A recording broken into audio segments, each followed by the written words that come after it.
Hi hello नमस्कार. तर तुमचं सगळ्यांचं माझ्या चॅनलवरती एकदा मी सीमा खूप सारं स्वागत करते. तर आत्ता चालू झालेले आहेत नवरात्र. तर आजची आहे पहिली माळ. तर तुम्हा सगळ्यांना नवरात्रीच्या खूप खूप साऱ्या शुभेच्छा. तर आज आपण बनवणार आहोत साबुदाणा खिचडी, कारण की आज आहे माझा उपवास. तर आज आत्ता आपल्याला साबुदाणा खिचडी कशी बनवायची ते पण बघूयात. आणि तुम्ही जर माझ्या चॅनलवरती नवीन असाल तर चॅनलला नक्की सबस्क्राईब करा. त्या साईडला बेल आयकॉन आहे ते पण क्लिक करा, जेणेकरून माझ्या प्रत्येक नवीन व्हिडिओचं नोटिफिकेशन सगळ्यात आधी तुम्हाला भेटेल. तर चला आता आपण फराळीचं बनवूयात आणि त्याला काय काय लागणार आहे ते पण बनवूयात. तर चला उशीर न करता रेसिपी चालू करूयात. मी साबुदाणा भिजायला घातलेला आहे. तर ह्याला 2 ते 3 तास झाले भिजून, कारण की मी सकाळी भिजवला आहे. कोणी कोणी रात्री पण भिजवून ठेवतं, म्हणजे सकाळी लवकर आपल्याला जर बनवायचं असेल ना तर रात्री भिजून ठेवला तरी चालतो, पण मला बनवायचं होतं दुपारून. तर मी ह्याला 3 तास छान भिजून दिले. तर आपला साबुदाणा मस्त भिजलेला आहे. तर आता आपण ह्याला काय करूयात, शेंगदाणे भाजून घेऊयात. बघू शकता लगेच भिजला, जास्त वेळ पण नाही लागत आहे. तर आपल्याला कमी गॅसवरती मस्त असे खरपूस भाजून घ्यायचे, म्हणजे खरपूस भाजले ना शेंगदाण्याचा खूप छान होतो. आणि एकदम आपण जास्त फ्लेमवरती जर भाजले तर लवकर करपतात. त्यामुळे आपले एकदम मीडियम फ्लेमवरती अगदी खरपूस असे शेंगदाणे भाजून घ्यायचे. बघू शकता आपले शेंगदाणे एकदम मस्त असे खरपूस भाजलेले आहेत. आणि आता काय करायचं आहे, आपल्याला ह्याचं पूर्ण साल काढून घ्यायची, म्हणजे एखादा किडका वगैरे असेल त्याच्यामुळे. आणि मी घेतलेलं आहे थोडंसं खोबरं. हे आहे ऑप्शनल, टाकलं तरी चालतं नाही टाकलं तरी चालतं, पण मला जास्त आवडतं म्हणून मी हे टाकणार आहे मिक्सरला. थोडेसे गरम आहेत त्यामुळे थोडंसं म्हटलं थंड होऊ द्यावं. तोपर्यंत आपण घेऊयात बटाटा कट करून. तर हे पण आपल्याला खूप बारीक कट करायचं आहे.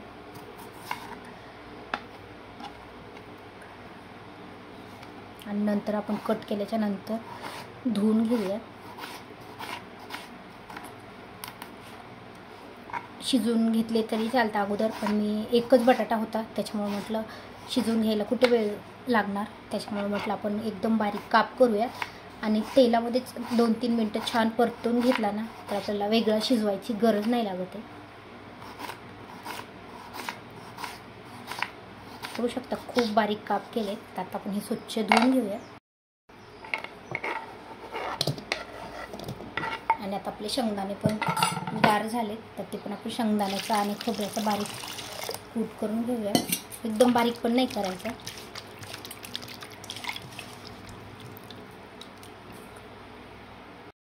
तर बघू शकता आपले शेंगदाणे पण मस्त असे खरपूस भाजलेले आहेत. आणि मी ह्याच्यामध्ये घातलं आता खोबरं मी भाजून वगैरे नाही घेतलं. तर आता आपण हे ना एकदम आपल्याला म्हणजे असं भरभरीत मोठालाच कूट काढायचा आहे, एकदम बारीक नाही करायचा. जसं की आपण भाजीला एकदम बारीक करतो तसा नाही करायचा. तर चला आता अगोदर आपण ह्याचा शेंगदाण्याचा कूट बनवून घेऊया. तर असं मोठालाच शेंगदाण्याचा कूट बनवायचा आहे. मला अजून थोडा मोठा ठेवायचा होता, पण मिक्सरला ना थोडं फिरवलं तरी ना लगेच बारीक होतो, तो ठीक आहे. तर आता आपण काय करूयात, हा मी साबुदाणा भिजवायला घातलेला आहे ना, तर आता आपल्याला काय करायचं आहे, कधी कधी हा काय होतो थोडंसं जास्त पाणी पडलं की चिकट होतो. तर आता आपला साबुदाणा मस्त भिजलेला आहे. तर आता आपण ह्या साबुदाण्यामध्ये आपल्याला हा शेंगदाण्याचा कूट आहे तो टाकायचा आहे. म्हणजे जेवढं एक्स्ट्राचं पाणी असतं ना ते पूर्ण पाणी साबुदाण्यामधलं निघून जातं आणि एकदम सुटसुटीत होतो. आता आपल्याला हे काय करायचं आहे, मिक्स करून घ्यायचं आहे. आपण ह्याला 5 ते 6 मिनटं असं ठेवलं ना तर आपला जो खिचडी आहे ना ती म्हणजे सुटसुटीत होती, जास्त चिकट नाही होतं आहे. तर आता आपण हे थोडा वेळ ठेवूयात आणि साबुदाण्याला मिरची वगैरे कट करून घेऊयात आणि बटाटा पण छान उकडून घेऊयात. तर आता मी घेते याच्यासाठी हिरवी मिरची. तर मी 4 घेतलेल्या आहेत, कारण की ह्या मिरच्या अजिबात तिखट नाहीत, त्याच्यामुळे मी 4 घेते. आणि आपल्याला ह्या काय करायच्या आहेत, एकदम बारीक कट करायच्यात. मी एकतर शेंगदाण्याच्या कूटमध्ये का काढलं नाही, कारण की आपल्याला तो वरतून टाकायचा आहे आणि हे आहे हे तेलात तळून घ्यायचे, त्याच्यामुळे मी ह्या वेगळ्या कट करून घेते. सो आता तेल छान गरम झाले. आता आपण ह्याच्यामध्ये टाकूयात मिरची. आणि मिरची टाकली की आपल्याला लगेच त्याच्यामध्ये मीठ टाकायचे.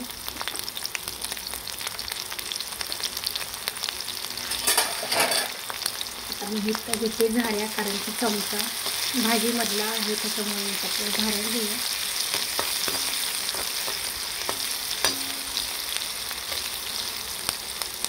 आता मिरची आपली तळली. आता काय करायचं आहे, बटाटा आहे तो घ्यायचा. तो बटाटा आपल्याला छान परतून घ्यायचा आहे. आणि ह्याच्यामध्ये जे मी मीठ टाकलेलं आहे ना, त्याच्यामुळे याला शिजायला जास्त वेळ नाही लागत. आता आपल्याला कमी गॅसवरती 3 ते 4 मिनटं आपल्याला बटाट्याला आहे ते शिजवून घ्यायचं. आता ह्याला 3-4 मिनटं मी छान झाकून शिजवून दिला आहे. आपला बटाटा आहे ना एकदम मस्त शिजला आहे, बघू शकता. तर मी ह्याच्यात थोडंसं मीठ टाकलेलं आहे आणि साबुदाण्यामध्ये थोडंसं मीठ टाकलं.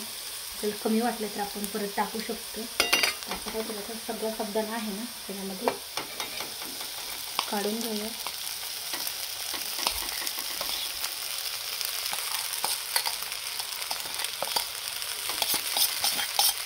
फक्त हा 2.5-3 तास भिजलेला आहे, खूप जास्त वेळ पण नाही भिजला.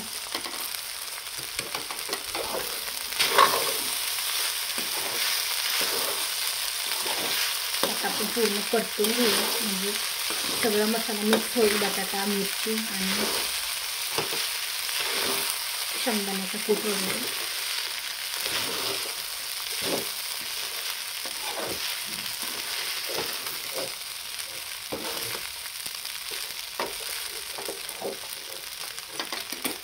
तर आता आपल्याला ह्याला अजून 3-4 मिनटं कमी गॅसवरतीच आपल्याला परतायचं आहे.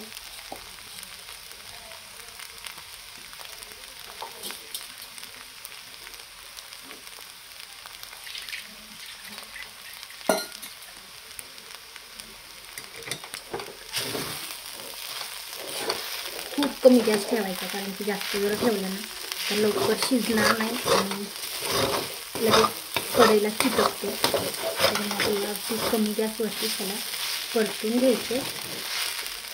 तर आता मी काय करणार आहे, मला 1 ते 1.5 मिनटासाठी झाकण घालून ठेवणार आहे, म्हणजे आपला साबुदाणा छान मधून शिजून निघते, कच्चा नाही राहते. अगदी 1 ते 1.5 मिनिट आपल्याला ठेवायचं. खूप जास्त वेळ आपण ठेवला तरी पण करपते, त्याच्यामुळे जास्त वेळ नाही ठेवायचं.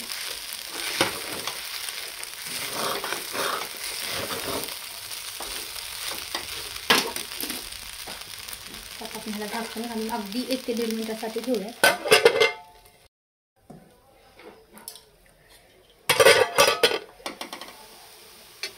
आता 1.5 ते 2 मिनटं झाले.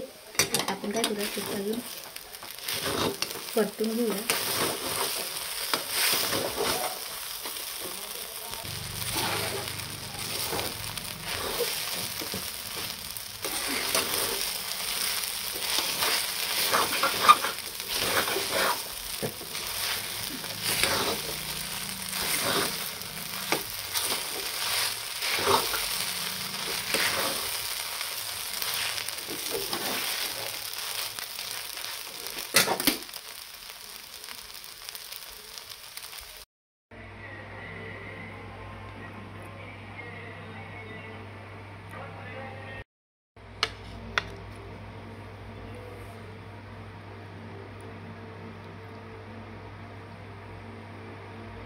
तिचा व्हिडिओ आहे, तर तुम्हाला हा कसा वाटला मला कमेंट करून नक्की सांगा.